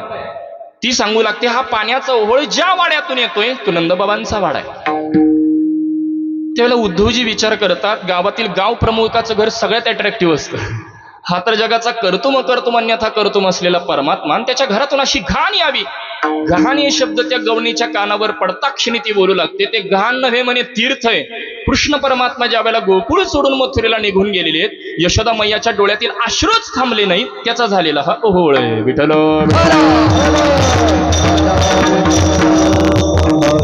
उद्धवजी बोलू लागतात, ही एक प्रकारची अवस्था, आपण यांचं सांत्वनच करू शकत नाही. परंतु भगवंताने तर एवढं विश्वासाने पाठवलंय, म्हणून उद्धवजी एका बागेमध्ये गेलेले. जात असताना गवळणींची आपापसातली चर्चा उद्धवजींच्या कानावर येऊ लागते. गवळणी दिसायला अगदी साध्या भोळ्या असतात, मात्र वेदांतातील सूक्ष्म सूक्ष्म सिद्धांत त्या प्रकट करत असतात. शुद्ध मराठीत बोलायचं झालं तर सिंपल लिव्हिंग आणि हाय थिंकिंग. अगदी साध्या भोळ्या परंतु सूक्ष्मात सूक्ष्म असणारे सिद्धांत ते प्रतिपादन करत असतात. तो व्यापक असलेला परमात्मा गोकुळात आला कशाला? आला ते आला, आम्हाला लळा कशा करता लावला, लावला ते लावला, लळा लावून निघूनही गेला. अशी चर्चा ज्या वेळेला कानावर पडते, उद्धवजी तिथं जवळ जातात आणि त्या गवळणीशी संवाद साधावा एवढ्यात तिथं एक प्रकारचा भुंग आलेला आहे. त्यालाच महापुराणामध्ये भ्रमरगीत असं संबोधलं गेलेलं आहे. आणि त्या गवळणी महाराज त्या भुंग्याशी संवाद करू लागतात, अरे तू सुद्धा काळा, माझा कृष्ण सुद्धा काळा. तू ज्या पद्धतीने कमळामध्ये मकरंद सेवन करण्यामध्ये मग्न होतो, एकदा का मकरंद सेवन केला की पुन्हा निघून जातो, पुन्हा त्या कमळाचं काय होतं हे तुला काही देणं घेणं नाही. तद्वत हा भक्ती प्रेमा करता गोकुळात आला ते आला परत निघून गेला, परत आमचं काय होतं हे त्याला देणं घेणं नाही. ह्या वेळेला हे शब्द ज्या वेळेला उद्धवजींच्या कानावर येतात, उद्धवजी एवढींना बोलू लागतात, तुम्ही काही काळजी करू नका, आत्ताच्या आत्ता कृष्ण परमात्म्याकडे जाऊन तुमचा निरोप देतो. त्यावेळेला गवळणी उद्गार काढतात, तो सर्वांतर्यामी परमात्मा आहे, त्याला आमचा भाव कळत नाही. नाहीतरी आम्हाला मथुरा किती लांब आहे, केवळ नदी तर ओलांडायची. सकाळी आम्ही निघू, दुपारी त्याच्यासोबत राहून माध्यान कळायला महागारी येऊ शकतो, परंतु आम्ही त्याच्याकडे जाणार नाही, त्या परमात्म्याने आमच्याकडे आलं पाहिजे. विठ्ठल. आपण भगवंताकडे जातो, याला आपल्याकडे वारी असं संबोधलं जातं. मात्र भगवंताने माझ्याकडे आलंच पाहिजे, माझ्या अंतःकरणातील भक्तिप्रेम वृद्धिंगत केलं पाहिजे, हे आग्रह धरणारे विशेष भक्त असतात. नवे नवे या भक्तांच्या अंतःकरणातील प्रेम पाहूनच वैकुंठ सोडोनी संत सदनी राहिला, किंवा नाहं वसामि वैकुंठे योगिनं हृदयेर्वो मद्भक्ता यत्र गायन्ते तत्र तिष्ठामि नारदा. याचा विचार जर आपण केला तर भगवान परमात्मा अवतीर्ण होतात. याला कारण तुम्हा मानच्या भगवत भक्तांच्या अंतःकरणातील हेच प्रेम आहे. याच्याकरता अंतिमचा एक पूर्व पक्ष करतो आणि सेवेला पूर्ण विराम देतो. एके दिवशी राजा प्रधानजींना बोलू लागतात. राजासाहेब बोलू लागतात की भगवंताच्या अवताराची कारण मीमांसा काय. यदा यदा हि धर्मस्य ग्लानिर्भवति भारत अभ्युत्थानमधर्मस्य तदात्मानं सृजाम्यहं परित्राणाय साधूनां विनाशाय च दुष्कृतां धर्म संस्थापनार्थाय संभवामि युगे युगे. आहे तुकामणे धर्म संस्थापने केला नारायणी अवतार धर्म रक्षावया अवतार घेसी. कारण मीमांसा आपण अभ्यासतो. भगवान परमात्म्याच्या अवताराची कारण मीमांसा धर्माचं रक्षण आहे. राजा प्रधानजींना बोलू लागतो की मी माझ्या जसं मंत्रिमंडळाकडून कारभार करतो तद्वत भगवंताने देखील धर्माचं रक्षण करायचं असेल तर त्याच्या मंत्रिमंडळाकडून करावं. स्वतः का उत्तीर्ण होतात. प्रधानजी म्हणतात मला थोडा अवधी द्या, मी तुम्हाला या प्रश्नाचं उत्तर देतो. अवधी घेतलेला आहे. त्या मधल्या कालावधीमध्ये प्रधानजी राजकुमाराचा एक कागदाचा पुतळा तयार करून घेतात. पुतळा तयार झाल्यानंतर राजाला सांगू लागतात आज आपल्याला जलविहार करण्याकरता जायचंय. उत्कृष्ट दोघे आपल्या सोबत घेणार आहेत याची सूचना राजाला देतात. त्याच पद्धतीने राजकुमारही आपल्या सोबत येणार आहेत अशीही दुसरी सूचना राजाला केलेली आहे. मात्र राजकुमार सोबत न घेता राजकुमाराचा कागदाचा पुतळा सोबत घेतलेला असतो. सर्वजण नावेमध्ये बसतात. नाव हाकत हाकत हाकत मध्यावरती गेलेली आहे आणि मध्यावरती गेल्यानंतर प्रधानजी राजकुमाराचा पुतळा पाण्यामध्ये टाकतात आणि आरडाओरडा सुरू करतात. राजकुमार पडले, राजकुमार पडले. हे शब्द कानावर पडता क्षणी राजा पाण्यामध्ये उडी घेतो. राजाला काही पाण्यात पोहायला येत नसतं. राजाला उत्कृष्ट दोघे पोहणारे असतातच. ते पाण्यात उडी घेतात, राजाला बाहेर काढतात. नाव काठावर आणली जाते. नाकातोंडात गेलेलं पाणी बाहेर काढतात. राजाला शुद्ध येते. तो स्थिर होतो आणि इकडे इकडे पाहू लागतो. घडलेला प्रकार राजाच्या लक्षात येतो आणि राजा क्रोधायमान होऊन प्रधानजींना बोलू लागतो तुम्ही अशी खोटी क्रिया कशा करता केली. प्रधानजी बोलू लागतात मला अभय द्या, तुमच्या प्रश्नाचं उत्तर द्यायचं होतं. राजा बोलू लागतो की बोला. प्रधानजी बोलू लागतात राजसाहेब राजकुमार पाण्यात पडले हे शब्द कानावर पडता क्षणी तुम्ही पाण्यात कशा करता उडी घेतली. आपल्यासोबत उत्कृष्ट पोहणारे दोघे सोबत आहेत हे तुम्हाला ज्ञात आहे.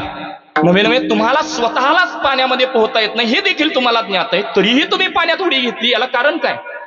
त्यावेळेला राजा बोलू लागतो राजकुमार पाण्यात पडले हे शब्द कानावर पडता क्षणी मी पाण्यात कधी उडी घेतली मला समजलं नाही. प्रधानजी म्हणतात भगवत भक्ताच्या अंतःकरणातील प्रेम पाहून तो परमात्मा कधी उत्तीर्ण होते हे त्याला देखील समजत नाही. विठ्ठल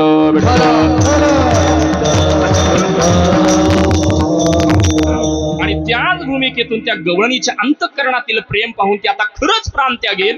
अंत पाहायला नको म्हणून भगवान परमात्मा तिच्या वाटेवरती आल्यानंतर ती आलेल्या अनुभूतीचा अनुवाद मौली ज्ञानोबाराय प्रकट करू लागतात. देखिले तुमचे चरण निवांत राहिले मन कस या त्यजन प्राण अपुलागे माय. मी आता माझा प्राण का बरं त्यागू, माझी ध्येय पूर्ती झाली, मग मी आता काय करेन असे न धनीवरी अपुले माहेरी मग तो श्रीहरी गीते गायन गे मय. अधिष्ठान रूपी माहेरामध्ये राहून त्या श्रीहरीला मी आता गीतामध्ये गाणार आहे, कारण तो सोडून दुसरं माझं काही राहिलंच नाही. सकळ ही गोत माझे पंढरी सेजन बाप रखुमा देवी वरू विठ्ठलाची आन. यामध्ये दोन लक्षण आहेत. सकळ ही गोत माझे पंढरी या भूमिकेतून आपण भक्त पुंडलिकरायांजवळ गेल्यावर अभंग गातो. भला भला पुंडलिका मानदासी जनलोका. या अभंगाचं तिसरं चरण आहे. अवघा नीला परिवार गोपी गोपाळांचा भार. म्हणजे सकळ ही गोत माझे पंढरी या भूमिकेतून त्या गवळणीची बहीण म्हणजे चंद्रभागा आहे आणि भाऊ म्हणजे भक्त पुंडलिक आहेत असं एक लक्षण विचारात घेता येतं.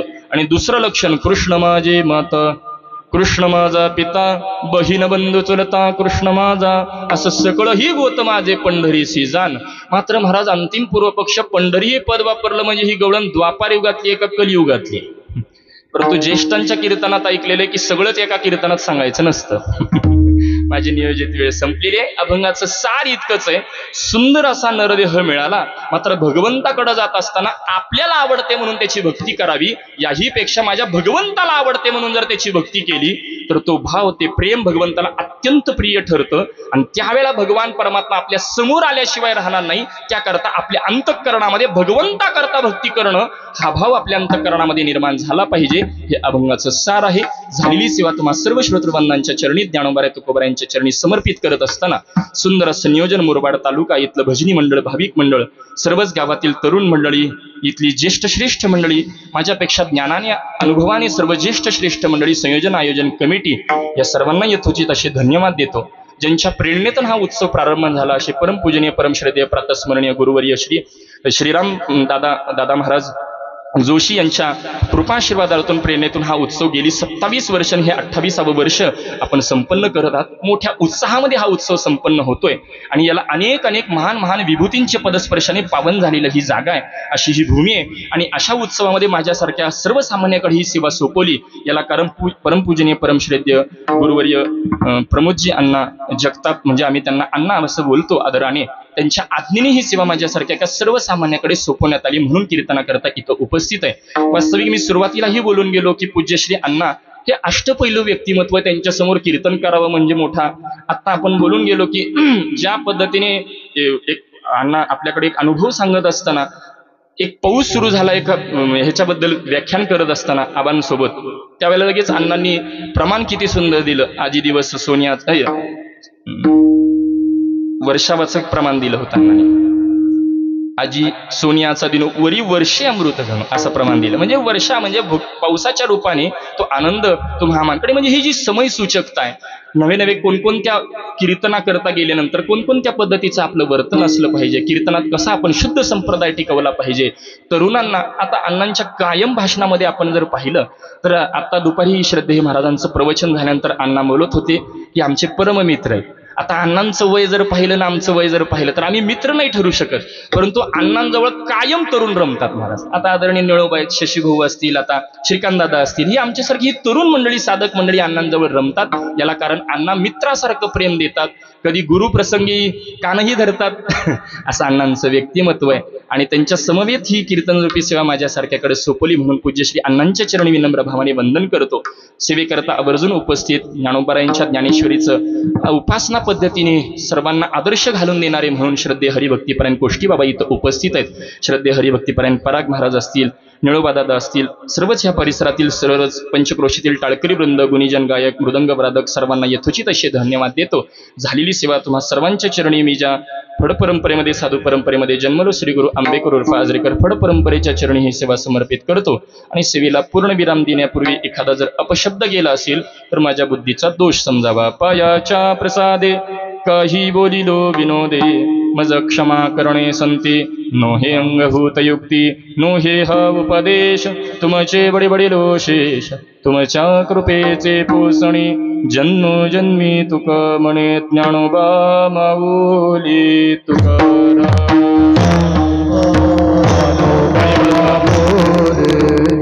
जय ज्ञानोबा माऊली तुकाराम.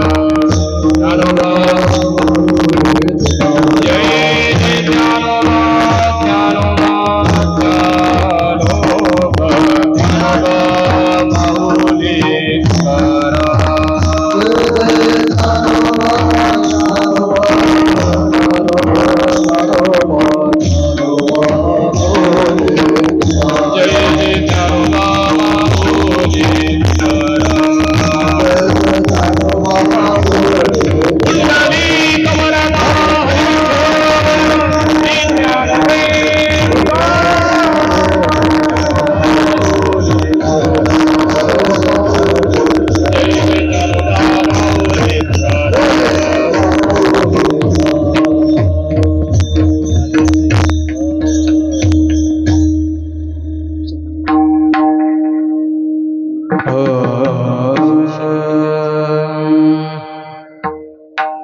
सकळ ही गोत माझे पंढरीसे जाण, सकळ ही गोत माझे पंढरीसे जाण, सकळ ही गोत माझे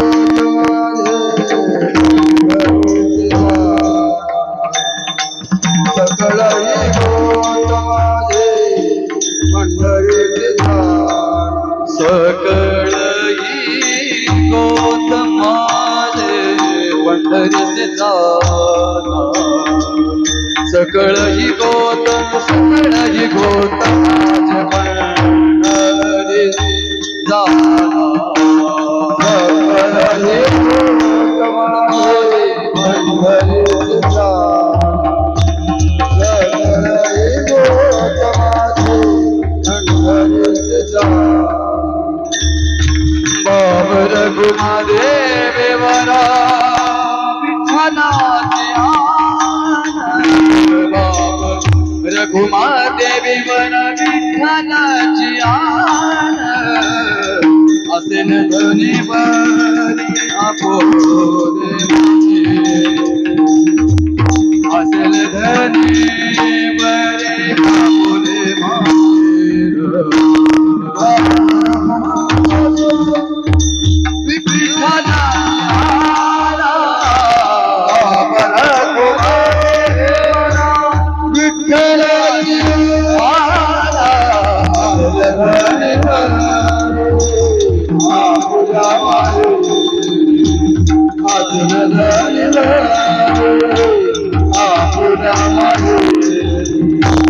मग दोषी हरी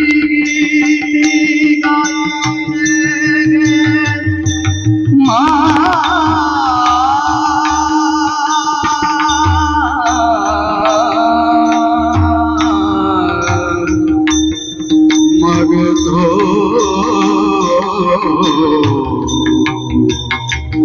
श्रीहरी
महाराज विचारी अधिकार